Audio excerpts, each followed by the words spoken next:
Hi, everybody. It's Rick from Southern Culture on the Skids. I hope everybody is doing well and healthy. I hope we've had some time off, and I thought I would make a video about my guitar because so many people ask me about my Danelectro. It's like, oh, Rick, man, how does it even play? It looks like such a piece of junk. It's like covered in gunk and bunk and all kinds of stuff. But it's actually my favorite all-time guitar, all time. I've had so many different guitars, but the Danelectro plays and sounds the best of all of them. Don't ask me why, I don't know.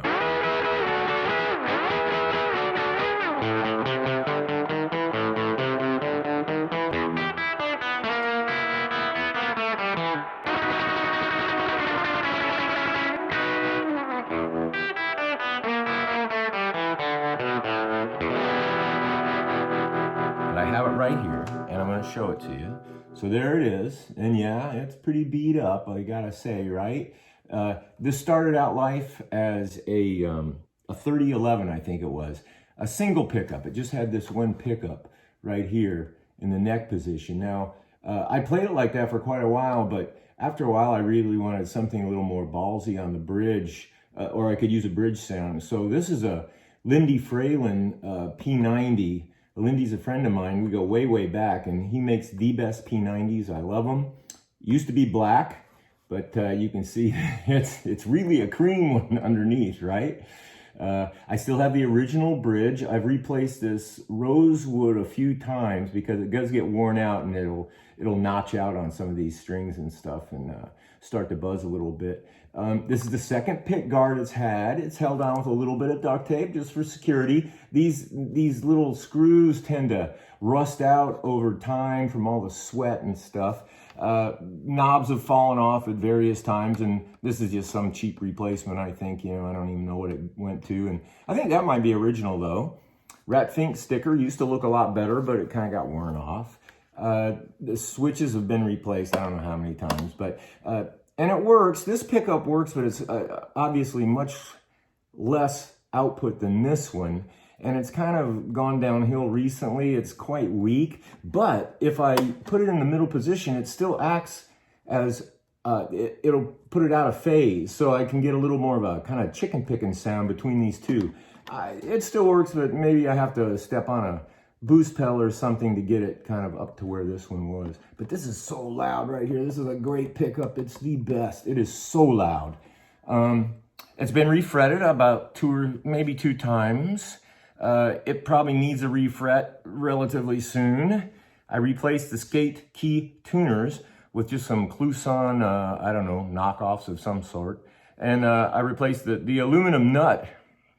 Wore down after a while, and I used to have to take matchbooks. I would take parts of matchbook covers and I would stick them underneath of the notches in the nut to keep the strings from buzzing. I did that for quite a while. If you've ever seen me, they had some little fuzzy things up here. That's what it was. But actually this has a relatively new bone nut on it because I did have the frets dressed. The fretboard is really flat. It's so flat, it's almost concave, but I love it. I love it. It just plays so good and the action's so good. I don't know. It's just an awesome guitar. I have lots of Danelectros too, and I used to play a bronze 2 pickup one, but it didn't have the P90. I did have a single cutaway with a P90, but this is just my favorite. I don't know what it is.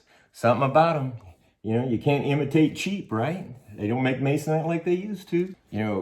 People also ask me, they go, well, Rick, how come you never clean it? I'm kind of scared to clean it because it might fall apart. I think some of this spoogey stuff kind of holds it all together. Not only that, but it's about the tone, right? It's about the tone. I mean, have some of that that stuff on top, man. It's got to make it sound better, right? Sound better, yeah. Right. This Danelectro has been through quite a bit, but probably the greatest existential threat to this guitar is my dog. Because as you can see, the patina on this is a little bit of me, a little bit of banana pudding, and a little bit of chicken grease, most likely, right? And those are 3 of my dog's favorite things. So I really have to keep this out of the house because the dog keeps trying to eat it. But anyway, you know, he's a good dog though. He really is. Has good taste in guitars, just like his owner.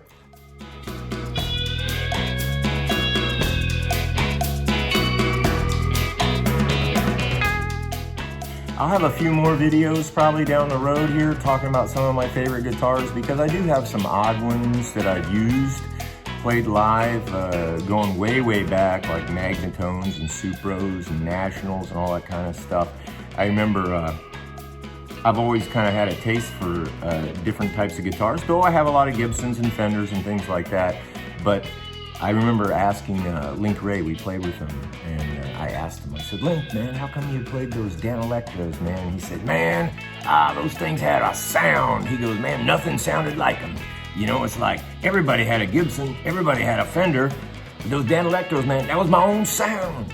So I took it to heart.